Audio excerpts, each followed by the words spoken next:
And now, let's get some hard numbers. Please welcome from Ampere Analysis, the Executive Director, Guy Bisson.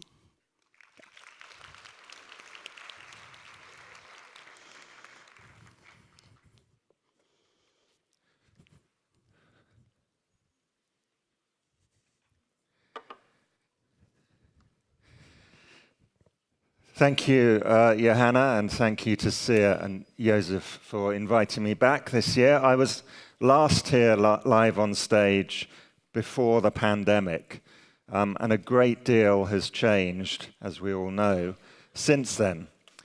So I'm going to run you through some of the hard numbers, hopefully give you an idea of the direction and also the why of what is happening out there in the wider global market for drama and scripted content.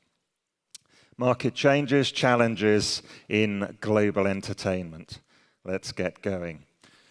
So there's been a number of significant shifts in the last 12, 18 months that have all converged to create effectively a new world order for drama commissioning and production. A lot of that has been driven by what's happening in the streaming market. And just a heads up, at the end of this presentation, there will be a QR code to download the slides, so you can relax and watch as we go along. Streaming saturation. So the streamers are reaching a ceiling in terms of the number of new customers that they can find in the biggest and wealthiest markets around the world. And that, of course, has led to something of a pullback, with all of the world issues and economics also contributing to that pullback. One direct effect of that has been a wholesale adoption of advertising business models, which hitherto were not the main driver for the global streamers, but now they are a significant contributor. Because of the way that the streamers were making and commissioning content and working with creators, we had last year, of course, the Hollywood strikes affecting both the writers and the actors. But the flip side of that was that it showed a pathway to the future. And I'm going to come back to that as we go through the rest of the presentation.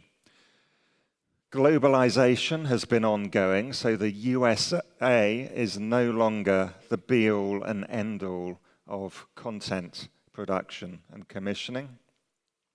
And we have, as Johanna mentioned, pressure from Wall Street, a turning against the streaming business model, particularly where the studios are concerned, that has also led to a pushback and significant cutbacks in staff and investment. So I'm going to quickly run through some of those changes in numbers. And first of all, it's important to understand that the viewing shift is now fundamental. So we're not quite at the point that streaming has overtaken traditional linear viewing, but we are very close, especially now with the emergence of ad-supported platforms, which are boosting daily viewing minutes for streaming. And that, of course, includes FAST, which we will also talk about.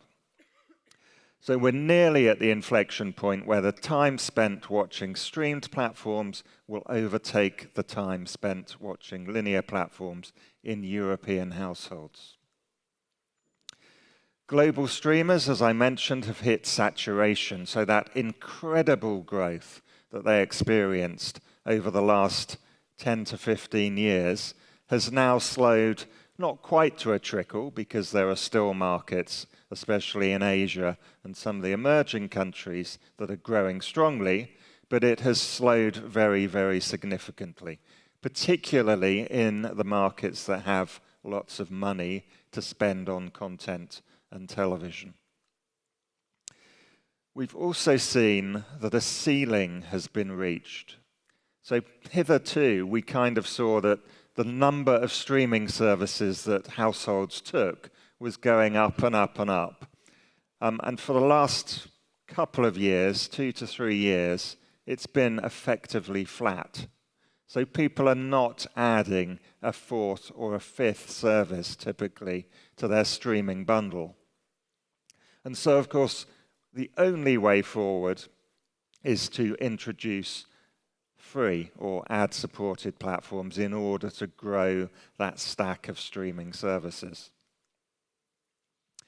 And so we've got effectively a cycle of effects where streaming saturation and competition, coupled with all the economics that are going on out there, saw investors start to get edgy about the whole model of direct-to-consumer streaming that was driving that massive growth in content commissioning activity that we have enjoyed for the past decade. The knock-on effect of investors turning against the model was, of course, a pullback. Two key cost centers in most content businesses. One, of course, is content, and the other is the cost of staff. And that's where both of those cutbacks have been made. But cost rationalization has actually set the scene for the future and led to that diversification of business models. So what does that mean for content spend overall? So this chart is showing our forecasts for investment in content globally, and you can see two different bars. One is origination, effectively new production, and the other is acquisition, so licensing of content. And while the production line is declining and then heading into a flat period, the licensing line is continuing to grow, albeit relatively small compared to the growth that we've seen over the last and previous decade. But nonetheless, we've got a slightly shifting dynamic between that origination and the licensing of content. Another change in the market. So licensing again coming to the forefront as an important business model, and licensing, of course, of finished programming.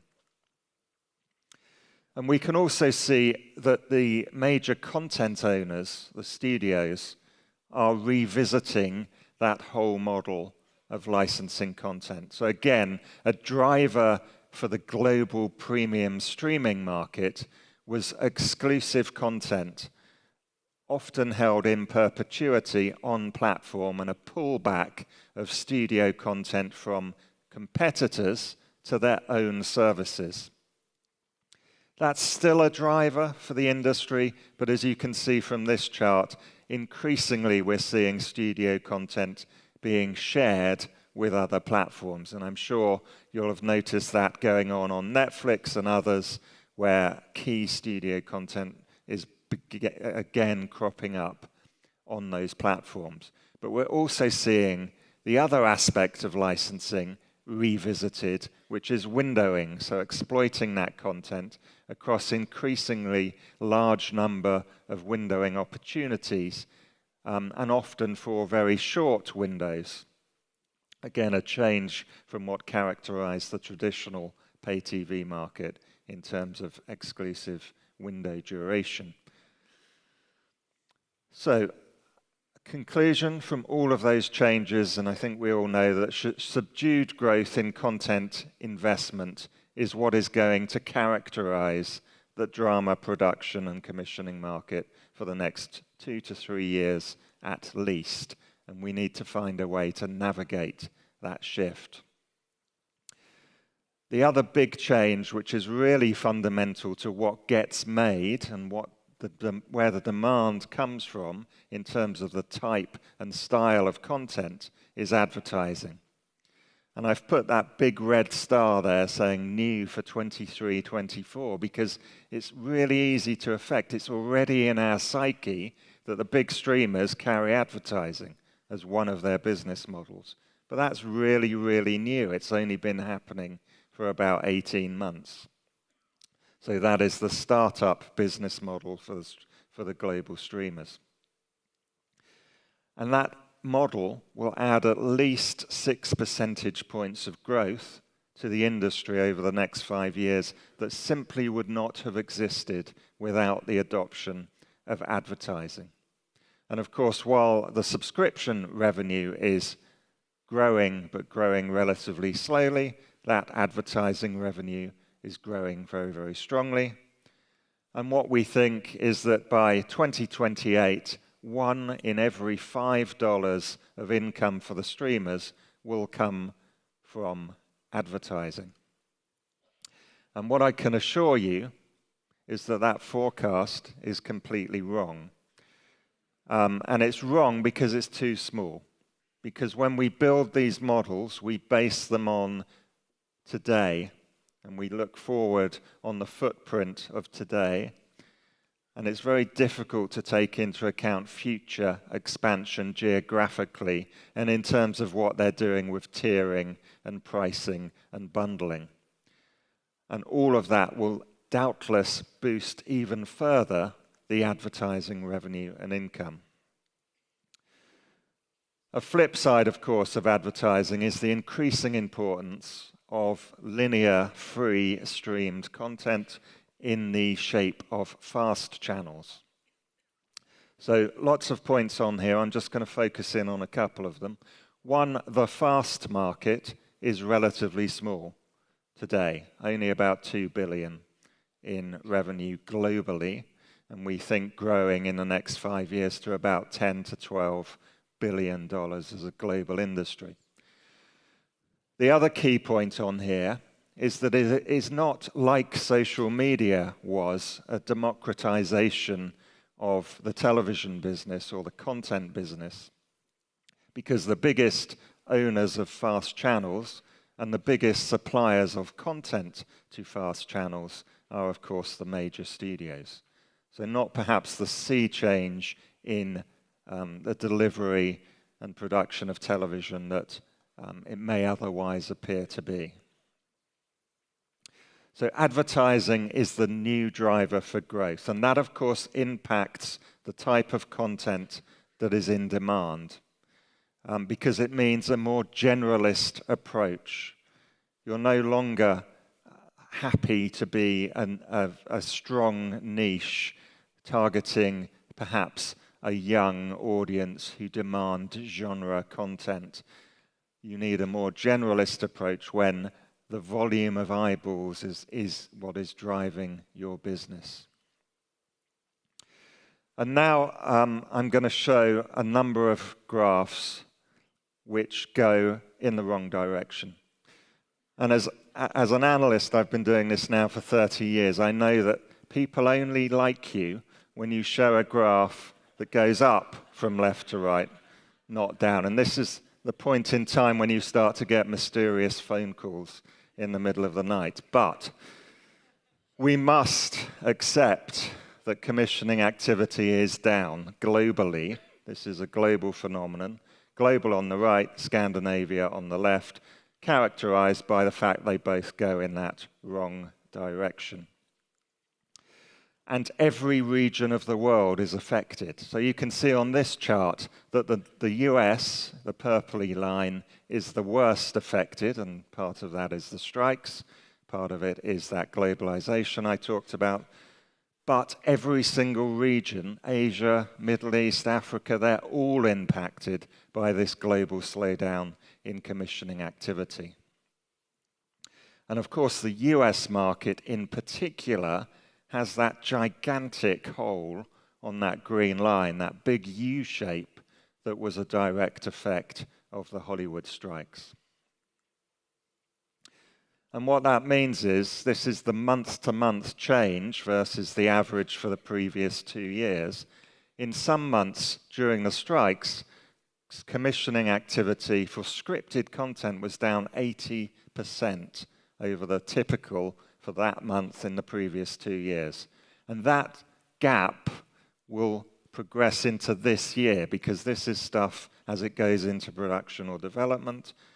12, 18 months later, it comes on air. So that 80, 60, 70% drop month on month will start cropping up as we move through to the latter part of this year and into the following year. So a big hole in terms of the US production market. And among the streamers themselves, only Amazon is still increasing original production commissioning. So all of them are slowing down. We're also seeing that where their growth comes from has completely shifted away from Western markets. So the forecast growth in customers for the global 6 streamers, Sub-Saharan Africa, number 1, Middle East, North Africa, number 2, and then we move through Central Europe and Asia. And that, of course, affects where commissioning activity is going to shift to. So it's not going to disappear, of course, from the Western markets. Still strong, relatively strong markets, but there will be a shift towards those regions and countries. And that is reflected in where content investment will be made, as demonstrated by this graph. We're also seeing a demographic shift.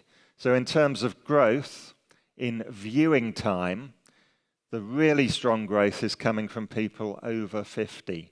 So 54 to 65 is where the viewing shift towards streaming is still happening. And that also impacts the type of content that is getting made. So if we look at scripted television orders by the big 6 streamers, you can see very, very strong gains for 2 genres. One is crime and one is romance, and both of those genres appeal to that older demographic, where we're moving away from kids' content, from comedy, from sci-fi, and from fantasy that has characterized commissioning for the streamers hitherto. And if we drill down to the next genre level, you can see that crime drama, romantic drama, romantic comedy, and crime comedy are the big growth areas. Pretty much everything else is down.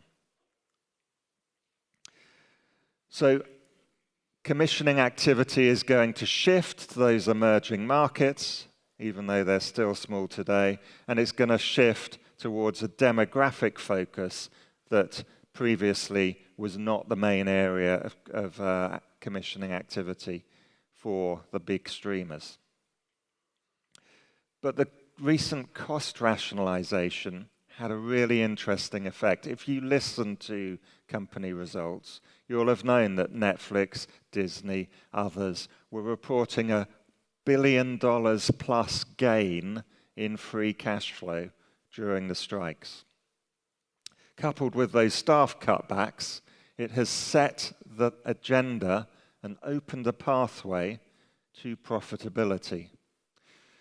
So this is the end result of a model I built at the end of last year, which suggests that every major studio streamer within 18 months will be consistently profitable quarter on quarter. And what that means, of course, is that investor negativity will reverse. And Wall Street has a very, very short memory. They react very, very quickly and aggressively, but equally they suddenly fall in love again when money starts flowing, profit starts flowing. However, that does not mean we will return to peak TV. There is most definitely a new world order that is here to stay. Nonetheless, I think things will be starting to look a little brighter in about 18 months' time. One really interesting trend that I'm not 100% sure, to be honest, this is somewhat counterintuitive. Cost-cutting, risk aversion, co-production should be going up. But the data suggests that at the moment for first-run TV, it is not. And that, I think, probably relates to licensing and the ongoing demand for control of rights on a global basis. And when we look at where that pullback in co-production is happening, there is some evidence that that may be the explanation. So if commissioning activity is down, consumers are facing a big hole in terms of US content that will really materialize this year. Co-production is down to fuel a new licensing agenda, and we've got a geographic and demographic shift. Where does that leave us? Starting with that saturation effect, then we've got that chasing of growth that was otherwise disappearing, and the bigger budgets are going towards drama for older demographics.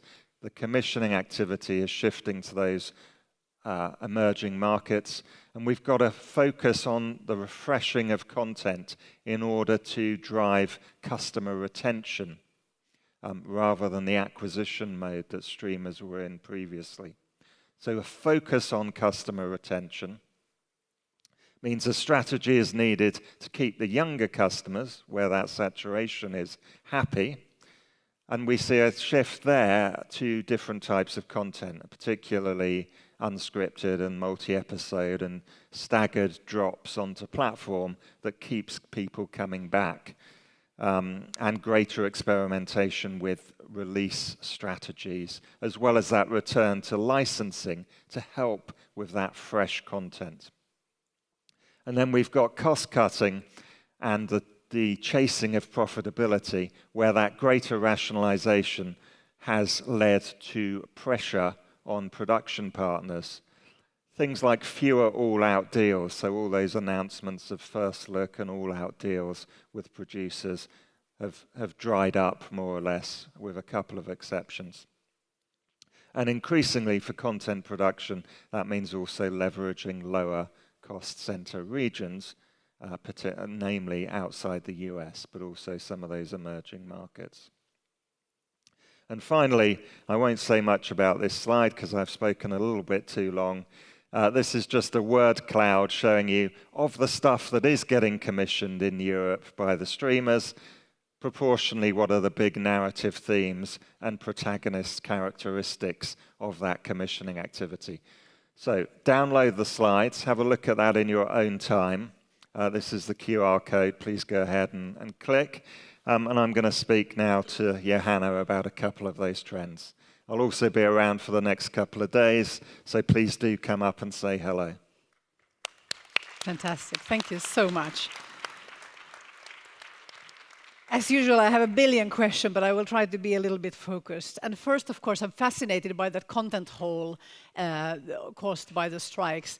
We are all, of course, in the business of making not American content. And I think a lot of people are thinking, well, I have something that could plug that hole. So I guess my question is, when it comes to international sales, is it too late to get in there? Or has that effect already passed?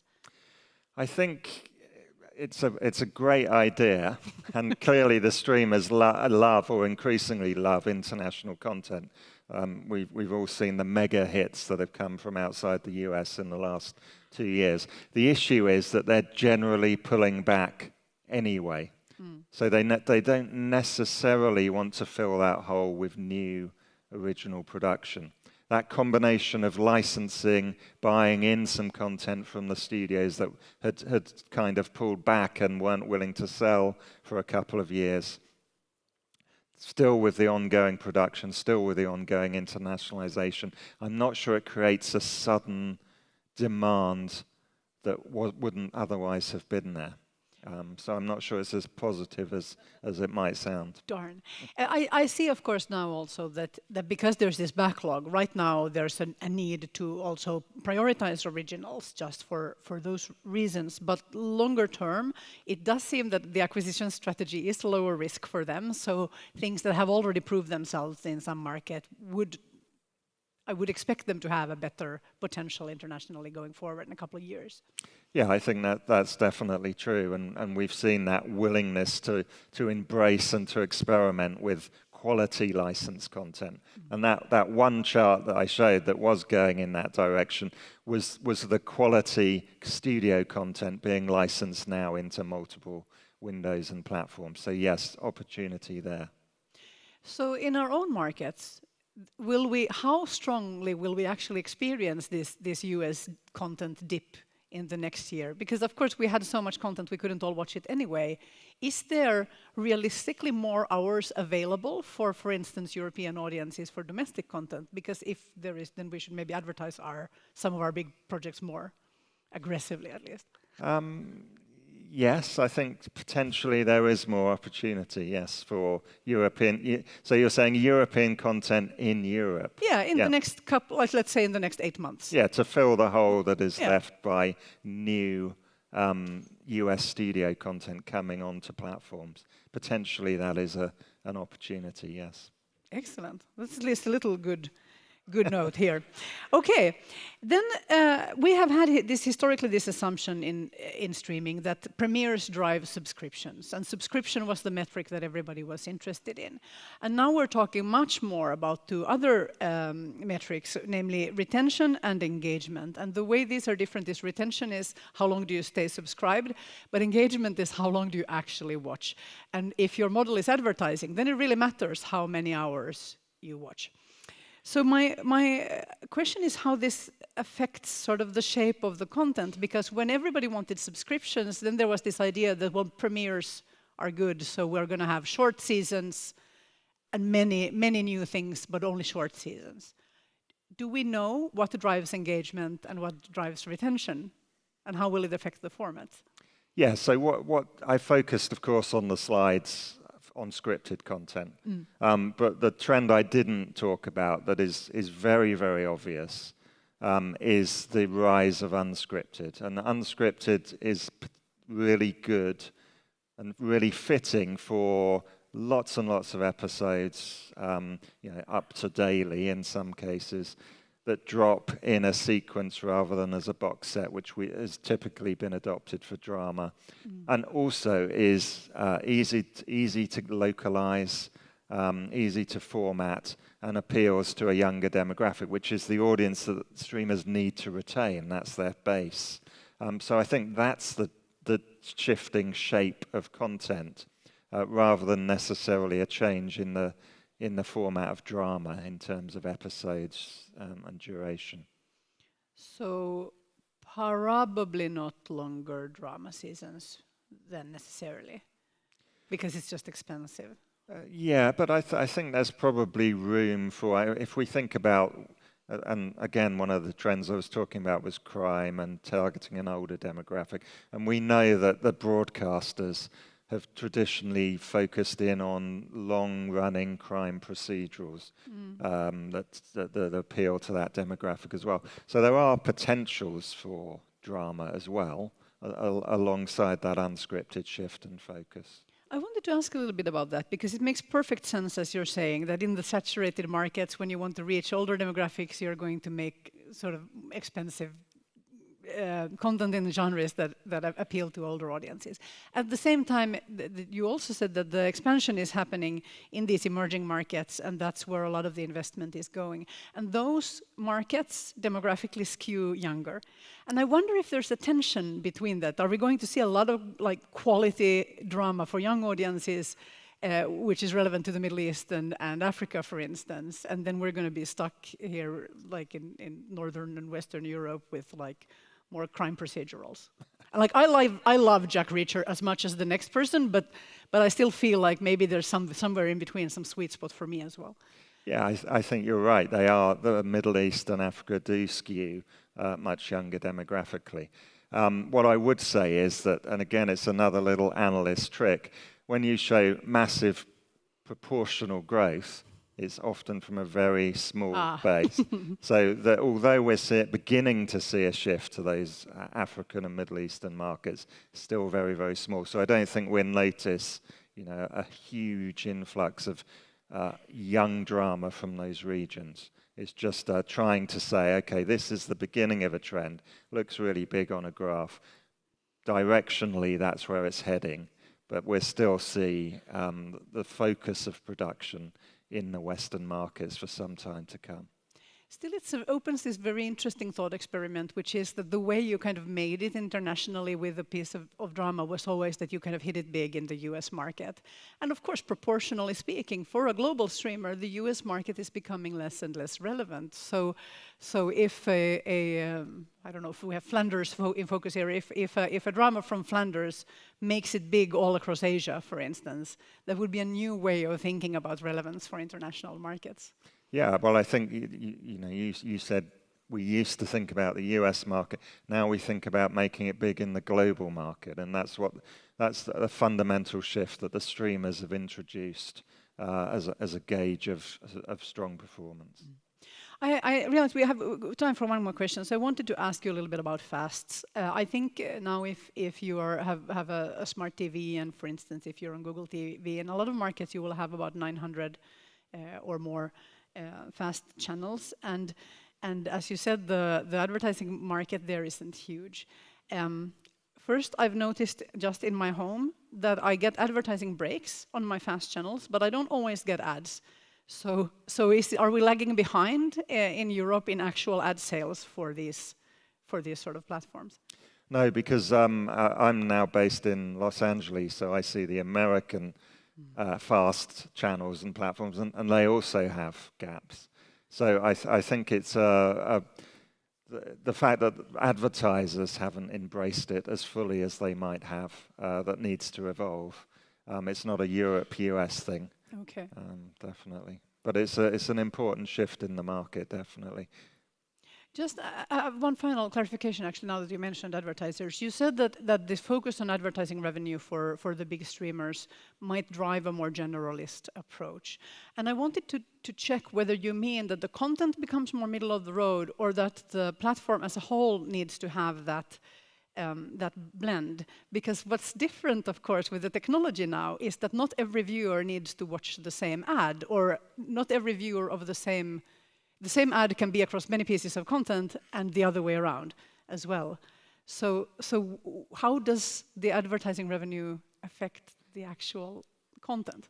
Right, so that is an absolutely huge question, because, and I didn't touch on it fully because it's massive. Yeah. But basically, everyone at the moment is now trying to fight for that generalist space. So Disney, Paramount, all of them are looking to make everyone happy, and that's why content scale and the drive that might lead to more M&A activity is what's characterizing the market at the moment. There is an alternative route, and it's to go back to what was happening in the multi-channel business, where different channel groups focused in on specific large niches.